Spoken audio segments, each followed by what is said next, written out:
একদম অনুষ্ঠান বাড়ির মতো ঝরঝরে ফ্রাইড রাইস বানানোর জন্য 500 গ্রাম বাসমতি চাল নিয়ে হালকা হাতে ভালো করে জল পাল্টে পাল্টে ধুয়ে 1 ঘন্টা জলে ভিজিয়ে রাখবো।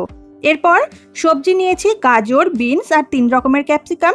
একরকম করে কেটে নেওয়ার চেষ্টা করবেন। কাজু বাদাম কিশমিশ জলে ভিজিয়ে রেখেছি।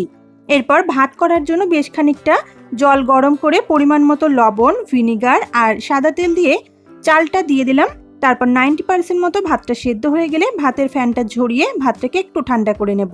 এরপর সাদা তেল আর ঘি গরম করে গোটা গরম মশলা ফোড়নে দিয়ে কেটে রাখা গাজরগুলো দিয়ে হালকা একটু ভেজে নেব। গাজর ভাজা হয়ে গেলে একে একে বিনস কুচি, কাজু বাদাম, কিশমিশ, 3 রকমের ক্যাপসিকাম দিয়ে ভালো করে একটু নাড়াচাড়া করে ভাতটাকে দিয়ে ভাতের মধ্যে দিয়ে দেবো স্বাদ অনুযায়ী গুঁড়ো চিনি আর গোলমরিচের গুঁড়ো। তারপর ভালো করে মিশিয়ে নিলেই আমাদের ফ্রাইড রাইস একদম রেডি। অনেক ছোট ছোট টিপস সহ আমি চ্যানেলে ফুল ভিডিওটা আপলোড করেছি, একবার চাইলে দেখে নিতে পারেন।